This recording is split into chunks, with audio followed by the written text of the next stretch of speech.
Hello, hello, on se retrouve aujourd'hui pour une deuxième, mais finalement une première vidéo. Je suis à la maison, je rentre du boulot, on est vendredi soir, fin de semaine, je suis fatiguée. Will est parti avec la petite, j'en profite. Je suis fatiguée, j'ai dormi 2 heures cette nuit, non pas à cause de ma fille, mais j'ai des aftes partout dans la bouche.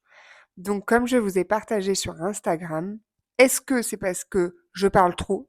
C'est fort possible. Ou est-ce que c'est parce qu'il faut que j'ouvre ma gueule encore plus fort? Je vais prendre le deuxième, même si c'est certainement l'inverse, puisque je parle déjà assez fort et assez souvent. Aujourd'hui, je ne sais pas du tout de quoi on va parler. Donc, ce que j'ai fait, je viens de prendre une feuille. J'ai noté tous les sujets dont vous m'avez questionné sur les réseaux sociaux. La grossesse, le postpartum, les TCA, le mannequinat et la danse, où j'en suis, l'entrepreneuriat, le dev perso. Le dev perso, je l'appelle comme ça. C'est pas vraiment, enfin, j'aime pas vraiment ce terme-là où il est un petit peu gigoté de tous les côtés actuellement en 2025. Mais dev perso plutôt parce que vous me demandez comment j'en suis là. Vous me posez des questions sur la confiance en soi, notamment par rapport au boulot. Ça revient beaucoup. Beaucoup de kinés me demandent comment je fais pour avoir confiance en moi au boulot. Et vraiment, c'est tout un sujet, donc je vais vous en parler. Mon parcours scolaire, mon couple, mes relations amoureuses, on va se marrer. Je ne citerai personne à part mon conjoint actuel parce que je ne veux mettre personne dans le bar, mais on va se marrer. Mes amis, ma famille, la chirurgie parce que oui, j'ai fait de la chirurgie. Mon rapport à l'argent, mes voyages. Vous m'avez posé des questions. Enfin, vous voulez que je vous raconte lorsque j'ai vu une énergéticienne pour moi. La première fois et je pense la dernière. J'ai aussi consulté une kinésiologue pour Eva, ça vous avait fort intéressé. Mes problèmes avec la crèche et mes problèmes avec la sécurité sociale. Alors, fake news, vous vous attendez à un truc de ouf, c'est pas vraiment un truc de ouf. C'est plus, j'ai eu des conflits avec mes collègues parce que j'ai eu des soucis avec la sécu à cause d'eux et j'ai perdu beaucoup d'argent. Mais je n'ai pas de problème avec la sécu, qu'on s'entende bien, l'URSSAF, tout le monde, là, si vous tombez sur cette vidéo, ne me tombez pas dessus, je suis bien pour l'instant. Et on va parler des fuites urinaires du ventre plat, ce qui est mon expertise première en tant que kiné. J'ai accroché le petit bout de chou là sur moi pour pouvoir vous parler et découper mes petits sujets. Donc aujourd'hui, en fait, ce qui est vraiment super sympa, c'est que je vous accueille chez moi. C'est le bordel monstre. Vous avez ma cuisine qui est floutée derrière. Ma cuisine, j'ai tout mis à droite et à gauche pour que ce soit pas trop le bordel sur la caméra. Mon comptoir, je ne vous filmerai pas mon comptoir, c'est pareil, j'ai fait comme ça. Donc c'est le bordel ici et là. Ça, vous vous demandez qu'est-ce que ça fait là. Je vais vous raconter rapidement. Et préparez-vous un petit thé, une tisane. Je ne sais pas quand est-ce que vous allez écouter cette vidéo. Nous, sur la Côte d'Azur, là, aujourd'hui, il pleut. Et je dois admettre que ça fait beaucoup de bien. Mais en fait, heureusement que dès le lendemain, il fait beau parce que c'est horrible, en fait. C'est bon, là, il pleut depuis ce matin, ça m'a gavé. À tel point que je vous fais une vidéo. Regardez, vous savez, j'ai acheté la ring light, là. Et en fait, ma fille me l'a cassée. Elle est tombée dessus, elle a hurlé. Ça a fait une catastrophe sur Terre. Et donc, je n'ai plus de ring light. On va essayer de la réparer avec la glu. Enfin, bref. J'ai mis mon téléphone sur des livres. C'est horrible. Le setup est horrible, mais en vrai, on n'en a rien à faire. On n'est pas là pour un setup de ouf. On est là vraiment pour discuter. Et vous faites comme si vous étiez avec moi, là, hop, sur mon petit bureau, avec le bordel de partout. Mais comment je suis en train de couper n'importe comment. Bref, je vous reprends, je finis de couper. Ça n'a aucun sens. En fait, je suis en train de couper ça comme du parmesan. Vous savez, ça, c'est même pas un sujet, ça. C'est du blanc. Vous savez, ça me fait trop plaisir de mettre enfin mis sur YouTube parce que ça fait un moment qu'on me dit vas-y, fais une chaîne YouTube et tout ça. Et je le fais pas parce que j'ai pas le temps. Donc, si par ici, je ne sais même pas les termes, je sais qu'il existe community manager, mais je ne sais pas si c'est ça que je recherche. Mais si un jour, ma chaîne, elle décolle, eh ben, j'aimerais bien avoir de l'aide et que quelqu'un de précieux, de gentil, de bienveillant, de tout ce qui est amour au plus profond, vienne m'aider sur les montages YouTube, sur la création de contenu sur Instagram, TikTok, tout ça. Je ne suis pas encore sur Facebook, mais l'idée, ça serait de me mettre un petit peu partout. Moi, je vois pas pourquoi il y a des gens cons qui arrivent à décoller et à se faire connaître, alors que moi, j'ai un côté très très con, attention, vous allez le voir. Mais par contre, je suis pas que con, enfin, je suis intelligente, j'ai fait des études de médecine, kiné, j'ai une expertise de ouf, et donc en vrai, on est là pour rire, mais aussi pour parler de trucs vachement, vachement sérieux. Et c'est ça qui est cool ici. On va parler de tout. Alors, regardez, je prends tous mes morceaux de papers, là, hop, on met tout dans le truc à salade. Je mange jamais de salade en plus. On tourne. Allez, rapide, on arrête. Je ferme les yeux, je pioche un. Mes problèmes avec la crèche, je vous jure que j'ai pioché ça. Mes problèmes avec la crèche. Allez, c'est parti. Allez, on est reparti avec mon petit micro dans les mains. Équipez-vous de votre thé et on y va. Mes problèmes avec la crèche. Alors, on va partir de la base. Vous savez que j'ai une fille qui est une petite tornade, que j'ai mis à la crèche à ses 6 mois et demi. J'ai revécu, j'ai revécu. En général, les mamans, elles sont au bout de leur vie quand elles mettent leur bébé à la crèche. Moi, ça a été une délivrance. En plus, la crèche, c'est absolument parfait. Nous habitons là. La crèche est là. Le boulot est là. Donc c'est parfait. Franchement, c'est au top. Le seul petit gros souci est que nous payons la crèche extrêmement, extrêmement cher. En fait, quand on a inscrit la petite à la crèche, bah, j'étais en postpartum. On était tous les deux avec Will extrêmement fatigués. J'étais pistonnée parce que je suis kiné d'une élue de la mairie, vous comprenez? Et c'est pour ça que je ne peux pas dire trop de méchanceté ici. Enfin partout, parce qu'en fait, je ne sais pas qui me regarde. Passons. Je vais devoir dire quelques méchancetés quand même. Et de toute façon, elle le sait. Donc au pire, on me virera de la crèche, c'est pas grave. Oh, mais c'est vachement noir quand même là. Ça va pas du tout, attendez. Moi finalement, je m'en fous. Tant pis, c'est noir, mais c'est authentique au moins. Et c'est unique. Parce que je vois que des vidéos incroyables. Tu sais, vous savez, limite, il y a le truc blanc là, comme ils ont les photographes. D'ailleurs, mon mec est photographe. Bon, passons. Donc, ma fille va à la crèche à 6 mois et demi et nous payons une blinde. Ma fille va 3 fois par semaine, 3 jours par semaine à la crèche de 8h30. En fait, on la dépasse souvent à 9h parce qu'on n'arrive pas à être à l'heure, alors qu'on est debout depuis 4, 5 heures max. Et nous la récupérons à 17h et pareil, elle nous manque, comme nous sommes devenus deux gros psychiatriques et qu'elle nous manque, oui. Et donc, nous allons la chercher plutôt vers 16h, 16h30. Passons. N'oubliez surtout pas de boire. Très bon pour la santé, ça. Et donc, on était tellement fatigués, tellement fiers d'avoir une place en crèche, qu'on s'est pas posé 10 000 questions, en fait. On s'est dit: «Waouh, c'est super, au niveau qualité de vie, on va être au top, let's go, quoi». Mais en fait, je l'ai mise à la crèche en janvier, fin janvier de l'année d'avant et en fait, bah, elle a commencé à être malade fin janvier. Voilà, normal, collectivité, voilà. Et je me suis dit: «Ah putain, ouais, c'est ça, en fait, un bébé en collectivité, c'est tout le temps malade». Elle était tout le temps sous antibiocortisone. Je pense sincèrement qu'il y avait une semaine, 10 jours max par mois jusqu'à avril-mai où elle était pas sous antibiocortisone. Et c'est comme ça. Bref. Donc en fait, ils nous appelaient sans arrêt, et ils nous appellent toujours, hein, pour aller la chercher. Sauf qu'en fait, les premières, factures sont tombées et j'ai pas capté. J'ai pas capté, en fait, on a tellement de dépenses. Vous savez, en libéral, on paye tellement d'URSSAF, de Carpinco Caisse Retraite. On a tellement des frais qui partent de tous les côtés. Je sais pas, j'ai vraiment pas prêté attention, j'étais fatiguée, voilà. Là, ce qui m'a choquée, donc on a passé la fin d'année l'année dernière, on était épuisés, passons. On la remet la fin août et là, je vois la facture de fin septembre, 670 €. Alors qu'on a dû aller la chercher en septembre, je pense, une ou 2 fois, pas beaucoup, mais je me suis dit: «Il y a un problème, il y a un problème». Donc j'ai appelé la crèche qui m'a dit: «Oui, c'est vrai que vous payez très cher et tout». Je dis: «Bah, vous pouviez pas nous le dire, enfin, je sais pas. C'est vous qui faites le dossier et tout». Et elle m'a dit: «Bah, rapprochez-vous de la mairie, ce sont eux qui gèrent votre dossier d'inscription à la crèche. Nous sommes une crèche subventionnée, conventionnée par la CAF, donc c'est la crèche qui touche les aides de la CAF, tout ça. Et donc nous, on n'a pas d'aide. Donc je comprends rien, je comprends rien. Moi, mes potes, elles ont leur gosse et la nounou, elles payent moins cher que moi pour 4 jours par semaine. Il y a un truc qui va pas. Bref, je me rapproche de la mairie qui me dit: «Madame Ikeni, oui, il nous manque des dossiers».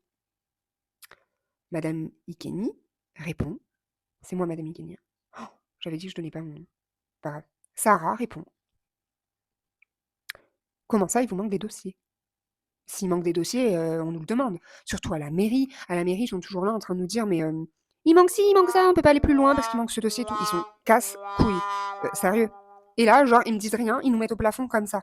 Donc elle nous dit: «C'est normal que vous payiez aussi cher puisque, vous êtes au plafond, il manque des documents à votre dossier». Donc là, mais, me dis pas ça, j'étais survoltée. Vraiment, j'étais au boulot en plus, mon patient qui m'attend, enfin. Et je lui dis: «Écoutez, quel document il vous manque? Et moi, je vais retrouver s'il y a un mail me demandant des documents», mais je n'ai, à ma connaissance, pas eu de mail me demandant des documents. «Si, si, regardez dans vos spams et tout». Je rappelle: «Non, non, j'ai rien dans mes spams». «Si, si, non, non». Ça a duré, mais sans déconner, ça a duré 1 minute le débat. «Oui, non, oui, non». J'ai fini par dire: «Écoutez, je n'ai rien». Et elle m'a dit: «Bah, normalement, la crèche a des affiches demandant les documents tous les 6 mois». Je dis: «Donc en fait, tous les 6 mois, on est censé vous envoyer, 3 tonnes de documents?» Enfin, c'est n'importe quoi. Elle me dit: «Bah oui, c'est comme ça». OK, d'accord. Pas du tout, enfin, je t'explique pas du tout. À la crèche, il y avait rien, enfin, voilà. Bon, je me suis dit, là par contre je vais me mettre à la bourre avec, mon patient pour, être au téléphone avec, bip bip, ça m'a gavée. Donc je cherche un mail qui effectivement n'existait pas. Je décide d'aller chercher le soir ma fille à la crèche parce que Will est beaucoup plus, calme que moi. Voilà, moi je suis très gentille, mais par contre, en fait, j'ai pas vraiment de gestion émotionnelle, vous le comprendrez dans les autres vidéos, notamment ceux sur les TCA. Je suis hyper impulsive. J'essaye de changer ça avec les années, mais je pense qu'un tempérament, finalement, dans le fond, ne se change pas. On peut changer pas mal de choses, mais on restera, si tu as un caractère de feu, tu as un caractère de feu. Tu vas pas devenir, toute douce d'un coup. Donc, je vais à la crèche pour avoir une discussion, moi et pas papa, avec la directrice. Elle s'est mise à pleurer. Elle a pleuré quand je lui ai dit qu'il y avait un problème. Donc je lui ai dit: «Bah, je suis désolée, enfin, je suis vraiment désolée, c'est pas de votre faute, c'est pas de la mienne, c'est la faute à personne, quoi». Elle me dit, je vous jure, ça s'est passé comme ça, j'étais en mode: «Mais putain, j'ai pas encore crié, quoi» et elle pleure. Et donc elle me dit: «Bah si, c'est quand même de notre faute, on aurait dû vérifier votre dossier et tout ça». Je lui dis: «Bah, l'erreur est humaine, je suis désolée, je suis un peu énervée, mais comprenez-moi». Elle me dit: «Oui, oui, je vous comprends, justement». Beh, je lui dis: «Maintenant, il faut trouver une solution pour nous rembourser, au prorata de ce qu'on a réglé». Et elle me répond pas. Donc le lendemain, je rappelle la mairie et je lui dis: «Écoutez, j'ai eu une discussion avec, la direction de la crèche qui me dit, qu'effectivement, il y a une erreur qui a été faite. Il y a un manque de documents à mon dossier, mais ils ne m'ont pas réclamé les documents et vous non plus, petite bip bip». Et elle me dit: «Oui, mais on peut pas vous rembourser au prorata». J'ai dit: «Bah si, vous allez nous rembourser au prorata, en fait». «Non». Je lui dis: «Vous savez, en plus, il faut toujours qu'on aille chercher notre fille, il y a toujours un sous-effectif, incroyable à la crèche. Donc en fait, on sait très bien que dès qu'il y a un bébé qui va avoir un tout petit peu de fièvre, et ben, ils vont en profiter, ils vont appeler les parents, ils nous obligent à aller chercher parce que ça aussi, ça m'a rendu mais limite, j'ai eu de la fièvre et des boutons. Peut-être que c'est pour ça les aftes. Mais alors ils ont un protocole apparemment, hein. Le protocole de la crèche, c'est formidable. Si ton enfant a plus de 38 de fièvre l'après-midi, ce n'est pas grave. Ils peuvent donner un Doliprane et puis nous venons chercher quand nous pouvons notre bébé, quoi. Si l'enfant, le gosse, le baby, a de la fièvre le matin, nous avons l'obligation de venir le chercher. OK. Sauf qu'en fait, quand il t'appelle toutes les semaines parce que Eva fait les dents, en fait, bah là, ça me pose un problème. Parce qu'en fait, à chaque fois, on est obligé de partir, sinon on se fait virer de la crèche. Je vous jure que c'est vrai. Ils nous enfin, ils vont pas nous rembourser, hein, la journée. Vous croyez quoi, vous? Non, non, il faut payer la journée puisque, bah, il y a les asthmates, il y a les menus et cetera. Je peux comprendre. Mais en fait, nous, on vous paye aussi pour garder notre gosse. Alors, là, la semaine dernière, ils nous ont appelés. Ah bah, j'étais en réunion à Monaco. Voilà, j'étais en réunion à Monaco, Will aussi. Et donc, nous ne sommes pas venus chercher Eva. Nous sommes venus chercher Eva après notre réunion à Monaco à 15h. Je me suis fait déglinguer la tête. Sauf que elle n'a pas osé me déglinguer la tête en face. Elle l'a fait par derrière. Elle a appelé William, mon conjoint, et elle lui a dit: «Votre femme, la maman d'Eva, il faudrait quand même qu'elle respecte les règles parce que vous avez signé pour un contrat». Bah oui, mais désolée, je l'ai pas lu, dans les petites lignes du contrat, c'est de ma faute, mais voilà. Non, en fait, j'en ai marre, en fait. J'en ai marre qu'on m'appelle, je suis au boulot, je bosse déjà très peu, je suis fatiguée. Arrêtez de me casser les couilles, en fait. Will, dès que la crèche l'appelle, il y va, il annule ses patients, il y va. Stop au bout d'un moment, stop. Sauf que là, pour le coup, il nous avait appelé pour quelque chose quand même, elle avait une belle bronchiolite, la petite. Donc suite à ça, on a été chez le docteur, cortisone, antibio et tout ça. Mais la vérité, c'est que d'habitude, il nous appelle, c'est les dents. En fait, donc, à 9h30, ils vont lui donner un Doliprane. À 9h50, elle n'a plus de fièvre. Mais nous sommes obligés de venir la chercher. Et ça me met dans une colère monstrueuse. Donc, à chaque fois que j'ai eu ce genre de colère, je me suis dit, j'enlève Eva de la crèche. Je suis la maman, c'est moi qui décide. Je ne veux plus qu'Eva soit en crèche. On cherche une nounou. Sauf qu'en fait, bah, je sais pas, la loi de l'attraction. L'après-midi même où j'ai décidé de chercher une nounou, donc je poste plein de trucs sur Facebook, sur les réseaux. J'entends des drames chez les nounous. Je suis désolée hein, de parler de ça comme ça, si ça vous tend, partez. Mais du coup, je me dis non, en fait, Sarah, tant pis, vous payez 650 ou 670 € par mois pour 3 jours de merde, on t'appelle tout le temps, c'est pas grave, ta fille est en sécurité. Parce que la vérité, c'est que j'ai confiance à 100% aux assistantes maternelles qui s'occupent de ma fille. C'est bien placé, on a une qualité de vie qui est à 100%. Au pire, on peut prendre Eva au boulot. Mais par contre, je vous avoue que c'est chiant, en fait, c'est chiant que les asthmates, eh ben, elles vont garder la petite, elles vont tant pis, le bébé a de la fièvre, voilà. Là, elle nous appelle pour tout. Il faut que je vous raconte, ma fille, je suis en train d'y penser. Quand on l'a mis en janvier dernier, donc elle avait 6 mois et demi, ils m'ont appelé le premier jour. Madame Ikeni, bonjour. En fait, c'est le premier jour d'Eva et Eva est en danger. Vous allez reconnaître ceux qui me suivaient déjà l'année dernière. Je l'avais mis en story. Franchement, ça m'a fait exploser de rire. Et à la fois, je me suis dit, mais c'est quoi ce délire? En fait, il faut venir tout de suite avec une paire de ciseaux parce que votre fille, il y a un cheveu qui s'est enroulé sur son orteil. Ok, je lui ai dit, excusez-moi, mais on est au boulot. Je sais pas, il devait être 11 heures. Je dis, mais c'est quoi ce délire? Oui, oui, mais en fait, le protocole dit qu'on n'a pas le droit de faire ça, donc il faut que vous veniez. Voilà. Donc évidemment, c'est pas moi qui y suis allée, c'est le papa. Oui, il est arrivé et en fait, il m'a raconté après, il m'a dit, elle était à 2 doigts de perdre son orteil en fait, parce qu'en fait, le cheveu, c'est un nom, hein, on m'avait envoyé du coup, ça s'appelle le syndrome ou symptôme du tourbillon, un truc comme ça. En gros, le cheveu était tellement enlacé autour de son orteil que la fin de l'orteil était bleue. Mais enfin, vous êtes qui en fait? Je veux bien qu'il y ait un protocole, mais au bout d'un moment, prenez vos clics, vos claques et coupez le cheveu en fait. Surtout que Eva, elle a toujours eu la bougeotte, même quand elle avait 2 jours. Elle a toujours bougé, elle vomissait au début, enfin ça a été l'enfer. Donc pareil, ça fera le ah putain, j'ai pas mis ça, le RGO. Bah, je vous en parlerai dans le postpartum en fait. Mais parce que oui, j'ai un bébé RGO, en fait, et ça a été l'enfer. Et au début, j'ai pas cru. Moi, pendant 6 mois, j'ai dit: «C'est quoi cette hi?» Franchement, je pense que c'est la pire vidéo que vous aurez ici. Il y a carrément ma moustiquaire, j'avais pas vu, qui est dans l'angle. C'est vraiment cette vidéo n'est pas faite du tout pour l'esthétique, les lumières, c'est n'importe quoi. J'ai une lumière jaune sur le crâne qui tombe comme ça. Je suis désolée, mais c'est pas voilà, vous aurez une vision authentique de Sarah ici. Mais donc à J1 de la crèche, nous avons déjà eu une frayeur, une peur de perdre l'orteil d'Eva. Voilà, ça a commencé comme ça. Par contre, j'ai très hâte de vous présenter ma fille, qui est une vraie sorcellerie vivante. Elle est incroyable, mais qu'est-ce qu'elle est dure. Enfin voilà, vous me l'avez beaucoup demandé, parce que bah, j'ai reçu aussi pas mal de messages. Ta fille est où? Ta fille est en crèche? Ta fille est chez la nounou? Comment tu fais pour gérer?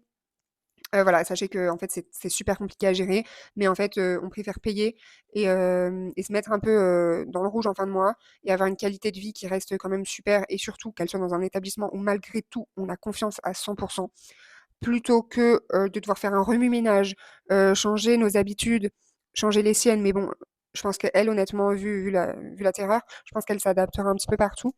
Mais voilà, on a une qualité de vie qui fait que pour l'instant, on va privilégier cette qualité de vie aux finances et au protocole de merde de la crèche. Voilà. En tout cas, je vous retrouve je ne sais pas quand pour un autre sujet qu'on tirera au sort avec le saladier, en sachant que je vais laisser ça comme ça, rangé dans le placard. Si Will veut enfin se faire une salade, il y aura une salade aux petits mots. Voilà, je vous fais d'énormes bisous et à très vite.